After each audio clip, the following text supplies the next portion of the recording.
এই অসংখ্য উর্দু পার্সি বাংলার মধ্যে আমার মুর্শিদ কাবলা শেয়ার রচনা করেছেন, যেগুলো সব ওয়ার্ল্ডের মধ্যে, কিছু বাংলা, কিছু পার্সি, কিছু সানের মধ্যে। উনি খলিফায়ে রুমিয়া বাঙ্গাল ছিলেন, খলিফায়ে গৌসুল আজম একজন রানী ছিলেন।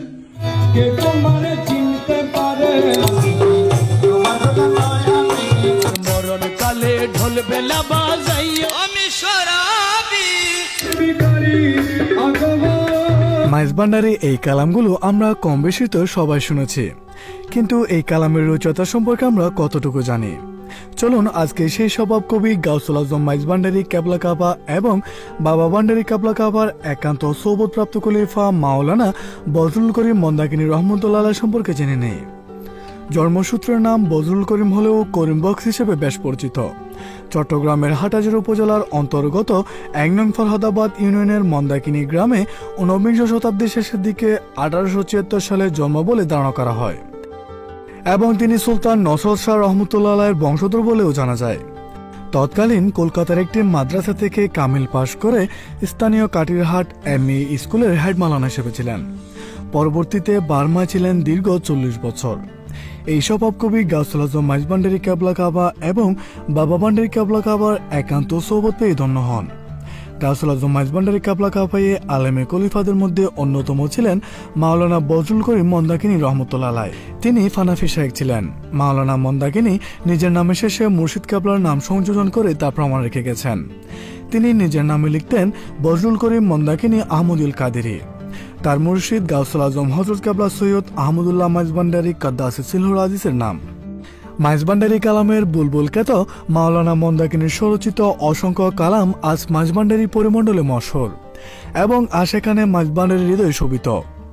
এছাড়াও তার কয়েকটি কারামতের মধ্যে জনশ্রুতি রয়েছে মন্দাকিনী কালের উপর দিকে বাদ দেওয়ায় নিচে কোনো পানি নাই, যার কারণে মন্দাকিনী এলাকার মানুষ পানি না পাওয়ায় কোনো রকম চাষাবাদ করতে পারছিল না, যার কারণে অনেক কষ্টে পড়ে যায় তারা।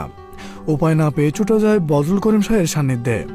সমস্যার কথা জানতে পারে তিনি তাদের কিছু পানি দিয়ে বলেন এই পানি সে বাঁধে চিটিয়ে দিবে এবং নিচে একটা বাঁধ দিবে এবং তাদের দুটি মোমবাতি দিয়ে বলেন এগুলো বাঁধের দুপাশে জ্বালিয়ে দিবে। সেই কথা অনুযায়ী তারা এই কাজটি করার সাথে সাথে উপরে বাঁধ ভেঙে পানি চলে আসতে দেরি হয়নি এবং সেই তাদের দেওয়া বাঁধে এসেই পানি থেমে যায়। আরেকটি হচ্ছে রাতে এক চোর আসছিল মাওলানা মন্দাকিনীর বাড়ির কলা চুরি করতে। সেই চোর কলায় কূপ দিতে গিয়ে আটকে যায়। সে কোনো রকম নড়াচড়া করতে পারছে না। সে দাঁড়ানো অবস্থায় ছিল সকাল পর্যন্ত। পরে সেই খবর এলাকার চারদিকে ছড়িয়ে পড়ে। তিনি উর্দু, ফার্সি, বাংলায় মাইজ ভান্ডারী শানে বড় পীর আব্দুল কাদের জিলানী, নবী করিম সাল্লাল্লাহু আলাইহি ওয়াসাল্লাম এবং খাজা গরিব নওয়াজের শানে অসংখ্য বই লিখেছেন। তার মধ্যে অন্যতম প্রেমের হেম, প্রেমাঞ্জলি, শেষ জীবন, তরঙ্গমালা, জাগরণী, শর্টের প্রেম। এই মহান জাতের পাক ৭৭ বছর বয়সে ২৯ মুহররম হিজরি ১৩৭৩ সন মোতাবেক ২২ আশ্বিন ১৩৬০ বাংলা ১৯৫৩ সালের ৯ অক্টোবর জুমাবার সকাল ১০টায় ওফাত প্রাপ্তি হন। ইন্না লিল্লাহি ওয়া ইন্না ইলাইহি রাজিউন। এখানে মাওলানা বজলুল করিম শাহের জন্ম এবং ওফাত সাল অনেকেই সঠিকটা জানেন না এবং দ্বিমত করতে পারে। সেক্ষেত্রে আমরা তার ছোট সাহেবজাদা মৌলভী শফিকুল ইসলাম এজাহারের বড় পুত্র হুজুর কেবলার দহিত্র মোহাম্মদ এমদাদুল করিমের দলিল অনুযায়ী সঠিকটা তুলে ধরলাম।